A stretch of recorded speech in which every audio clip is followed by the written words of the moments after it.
E aí, o mais difícil encarar é que esses casos de transfobia, eles acontecem na véspera da parada pela diversidade sexual de Fortaleza, do Ceará, e os 3 casos ocorrem no mesmo dia. E aí não são 3 casos isolados, são 3 casos com uma figura, um dos ícones da população LGBT do Ceará e do Brasil, a Miss Trans. Acontece com uma liderança travesti da periferia e acontece com uma influencer conhecidíssima. Então, assim, são casos que acontecem, que ocorreram com 3 trans que são formadoras de opinião. Então, você imagina o que não ocorre na ponta do iceberg, na periferia.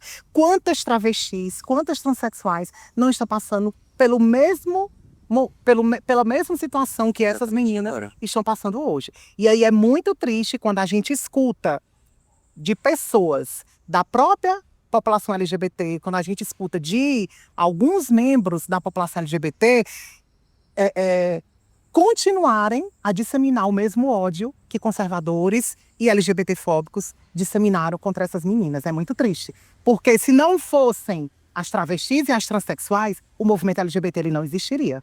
Porque quem fundou esse movimento, quem criou o movimento de lésbicas, gays, bissexuais, travestis, transexuais, LGBTQIAPN+, foram travestis e transexuais. Lá em Nova York, Stonewall, quando travestis foram para o meio da rua e gays e lésbicas tiveram a coragem de acompanhá-las para lutar contra o preconceito, contra a discriminação. Então, o movimento LGBT deve a essas meninas. O movimento LGBT deve às travestis e às transexuais. Então, mais respeito, mais humanidade, mais sororidade e não a transfobia. Com a Alessandra, o que pode ser melhorado ali?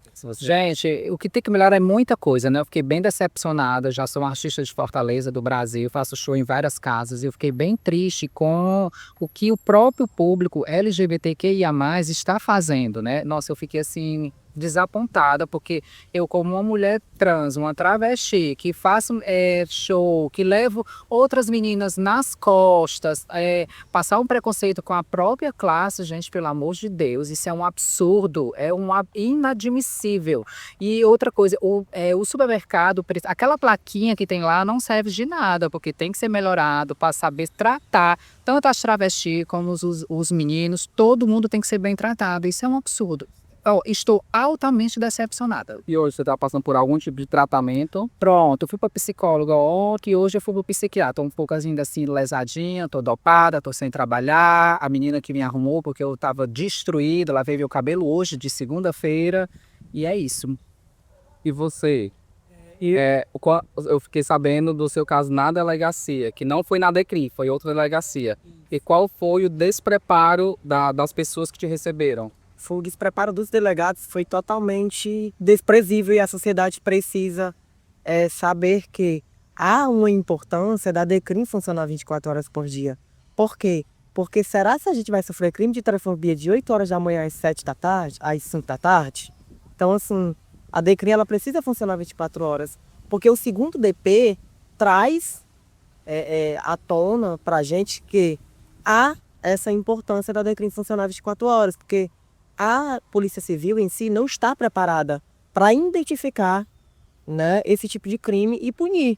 A gente tinha ali um flagrante de delito e que a senhorinha acabou saindo impune, como eles colocavam ela como sempre senhorinha. Então, assim...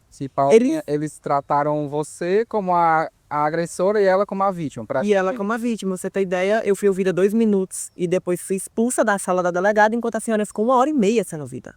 Então, assim, eu me senti... totalmente violada naquele momento. E é o que eu digo, esse episódio, ele escancara a necessidade da DECRIM funcionar 24 horas por dia. É esse episódio da própria Polícia Civil. E você, Rai? No seu caso já foi numa entidade de saúde e que a gente vê no vídeo, né, eram muitas perguntas invasivas, né, assim, não havendo com a medicina, né, e falando sobre religião, o que você fala para as outras meninas e o que você clama pelo poder público?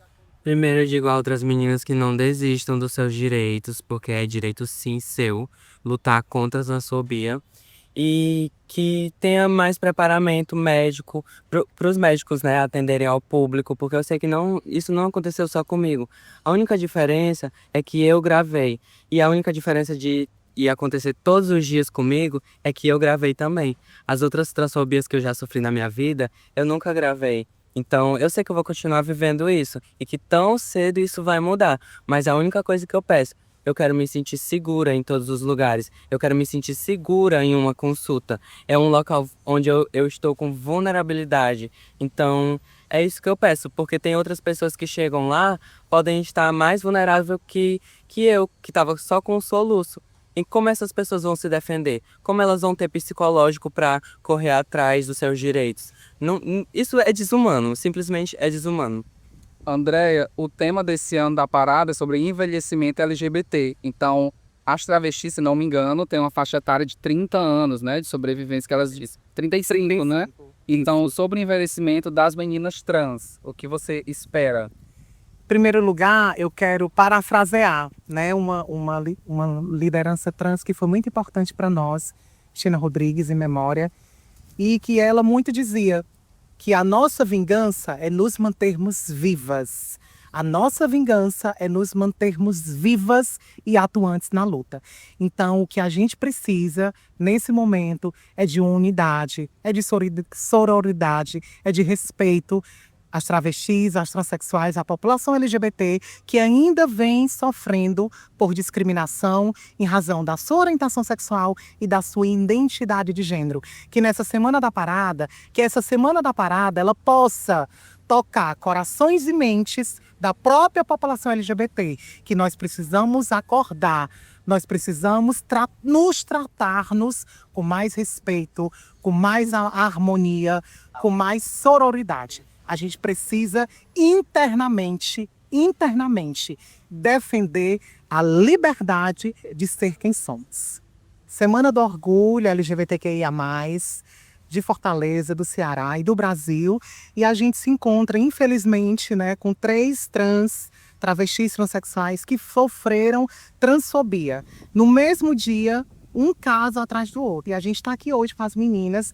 Eu quero reiterar mais uma vez a minha solidariedade, o meu respeito, o meu carinho a vocês, e quero colocar para todas as trans, para toda a população LGBT de Fortaleza do Ceará, que contem comigo, contem conosco, porque a gente tem que estar à disposição das pessoas que sofrem transfobia, das pessoas que sofrem LGBTfobia a todo momento e a toda hora.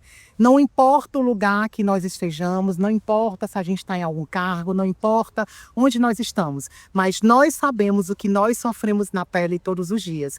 E sororidade é isso, é a gente cuidar uma das outras, um dos outros. Porque sororidade é isso, é a gente acolher as nossas iguais quando elas mais precisam. E a gente sabe, e creio que elas hoje sabem, o que é realmente uma LGBTfobia que elas sofreram na pele, não é verdade?